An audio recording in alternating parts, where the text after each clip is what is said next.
What if the first scar you ever carried was never meant to heal? Beneath your skin, just above the curve of your womb or the rise of your core, there's a forgotten circle, small, quiet and ancient. The belly button, the place where life first touched you, the center from which your mother's breath became yours before you even had a name. And yet we ignore it. We cover it, dismiss it, call it useless. But pain that echoes from this place, is it really meaningless? Or is it memory? The kind of memory that doesn't belong to the mind, but to the body, to something older than language, older than thought, older than you. Ancient cultures believed the navel wasn't just a remnant, it was a doorway, a portal, a map of light through which the soul once entered, and maybe still listens. Taoist masters called it the lower dantian, the wellspring of energy. In Egypt, it was sacred, a divine mark connecting humans to the breath of the gods. So what if the pain that arises here isn't random?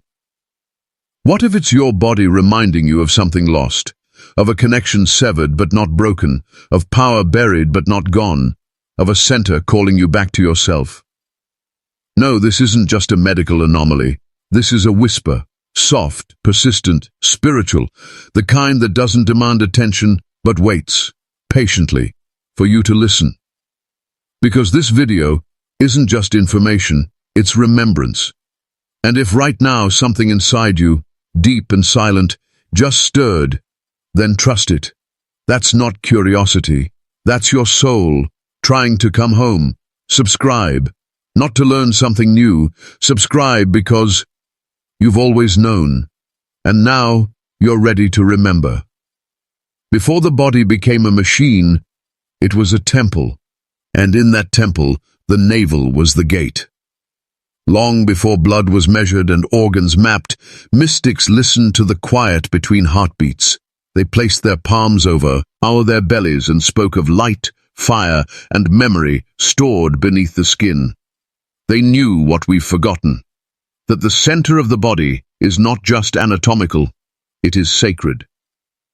In Taoist tradition, the belly button sits at the heart of the lower dantian, a reservoir of qi, or life force energy. They said this space holds the original breath, the first pulse of existence, still coiled like a sleeping dragon inside you. The Vedic texts echo this. They spoke of a solar jewel, the Manipura, a golden chakra that governs identity, transformation, and spiritual fire. It radiates from deep within the gut, and the navel is its doorway. And the Egyptians? They believed the gods placed their divine spark into man through this sacred mark. They called it the origin point of becoming, the bridge between human flesh and divine breath. You see, the belly button was never just a scar. It was a portal, and still is. Pain that arises from this space is not always physical. Sometimes it's energetic. Not the body crying out in distress, but the soul attempting to awaken something dormant, like tapping on an ancient stone door in the middle of the night, unsure what's buried behind it, yet knowing it was never meant to stay shut. That ache, that sudden pull in your belly, it might not be illness, it might be memory, it might be the residue of unhealed connection, ancestral grief, or forgotten fire trying to rise again. Most of us were never taught to listen to this part of the body, so when it speaks, we misinterpret it, we numb it, silence it, distrust it. But maybe the pain isn't a warning. Maybe it's an invitation. Somewhere along the way, we stopped listening to the body. We opened it up with steel, named its parts, measured its fluids, called it a machine, and marveled at its precision. But something sacred was lost. The belly, once honored as the center of life and power, became trivial, a place for fat to gather, for clothes to cover, for jokes to mock. We forgot that it was once called the sun of the body, the place where identity was forged, where intuition pulsed like a second heart. In silence, ancient ones sat with it, breathed into it, healed through it. Now, when it aches, we label it gas, tension, nerves. We medicate, stretch, ignore. We never stop to ask what it's trying to say. Because the illusion has been carefully crafted, they taught us that pain is a malfunction, not a message, that the body is a machine, not a memory, that stillness is laziness and rest is weakness, and worst of all, that anything unseen is unreal. But there is a quiet rebellion stirring beneath our skin, because the body has not forgotten. The belly remembers. It remembers the tension we swallowed, the fear we never cried out, the betrayals we internalized until they became cramps and pressure and a dull ache that arrives at 2 a.m. Trauma doesn't always scream. Sometimes it sits, curled up in the soft space beneath your ribs, waiting to be heard. The illusion is not that pain exists. The illusion is that it's meaningless. As poet Khalil Gibran once said, "Your pain is the breaking of the shell that encloses your understanding." This is not a defect.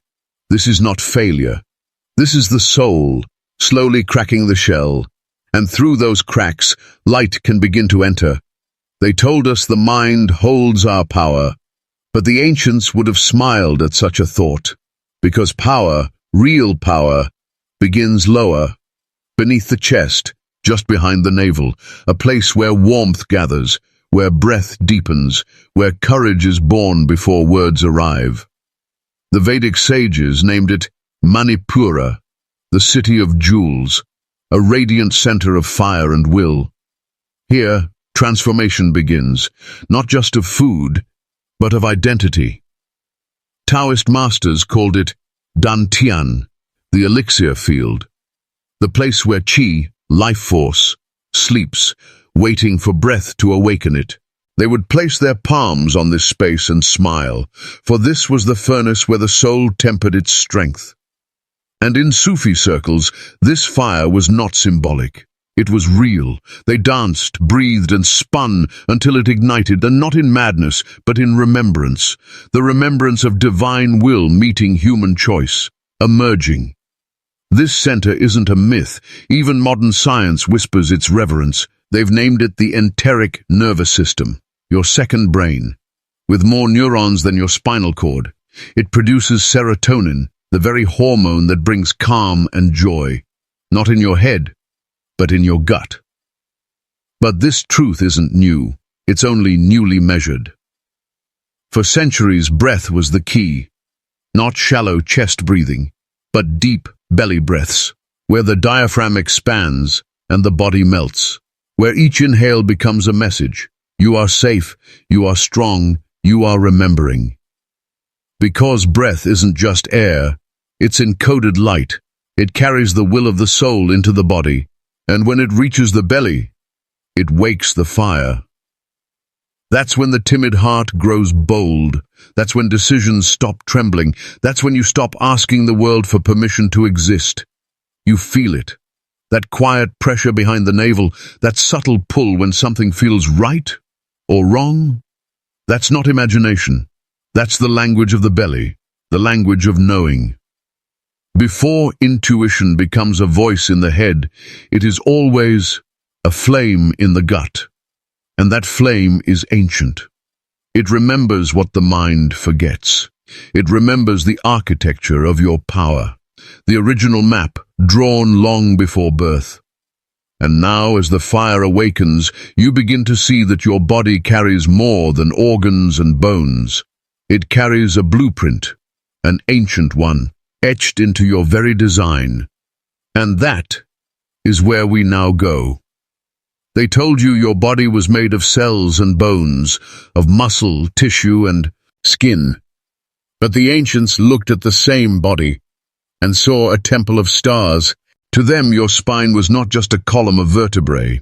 It was a ladder, a sacred staff of light, reaching from the root of the earth to the crown of the cosmos. Each segment, a rung to ascend. Each breath, a prayer inscribed in flesh. In ancient Egypt, the Ankh was more than a symbol of life. It mirrored the human form, spine rising, womb at the center, circle of the eternal soul. Their temples weren't just buildings, they were blueprints. The entrance like legs, the columns like ribs, and the innermost chamber, always aligned with the heart, or the hidden pineal throne. As above, so below, as within, so without. In the East, the Vedic sages saw the body as a sacred map. 7 chakras, spinning wheels of energy, not fantasy, but subtle engines of spiritual ignition. From the root to the crown, they rise like lotus flowers, each petal inscribed with ancient sounds, gateways to memory, clarity, and power.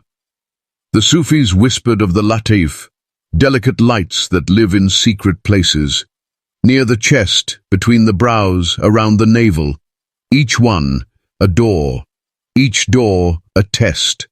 Open them, and your soul begins to remember. In Kabbalah, the tree of life mirrors the nervous system. From Keter at the crown to Malkuth at the base, the human is the tree, and the fruit is awakening. Even Da Vinci, centuries later, seemed to remember. His Vitruvian Man was not just art, it was an echo. A golden body shaped by cosmic proportion. Your limbs, your face, your breath, all follow the divine mathematics. And if you look closely, the golden ratio is written in your fingers, in your DNA, in the spiral of your very breath. This is the blueprint, not forgotten, just ignored, buried under the noise of modern life. But it waits, patient, sleeping not in books or temples, but in you. And once you remember the blueprint, you begin to walk differently, not as someone lost, but as someone finally coming home, to the source where it all began. There comes a moment when the silence between your heartbeats becomes louder than the world around you, when you're no longer satisfied with borrowed beliefs, and something ancient stirs beneath your ribs. This is the call. Not from outside, not from the sky, but from the quiet flame that's always burned within, the source you were never separate from. Reconnecting doesn't mean reaching far, it means returning inward, and peeling away every false layer until what remains is real, raw, luminous, eternal. The mystics didn't chase the divine, they dissolved into it. Rumi danced in circles not to move his body, but to still his self, to blur the lines between I and thou until he remembered the drop was never apart from the ocean. Buddha sat under the Bodhi tree, not to find something new, but to remember something old, that every breath is a bridge, that enlightenment is not a place, but a return. The prophets fasted, wept, and walked alone in deserts, because solitude reveals what noise conceals, and in that stillness, the veil lifts. There are no instructions carved in stone, only whispers, moments when you feel your breath deepen without reason, when tears rise from a place you can't name, when a sunrise feels like a conversation. That's it. That's the source knocking. You reconnect not by effort, but by surrender. By trusting that the ache in your chest is not emptiness, but a compass. Every moment you listen, truly listen, the distance collapses, and what once felt separate becomes sacred.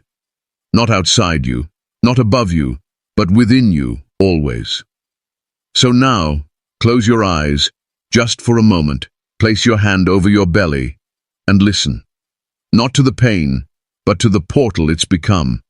This wasn't a story about anatomy, it was a remembering that your body is not just flesh and bone, but sacred code.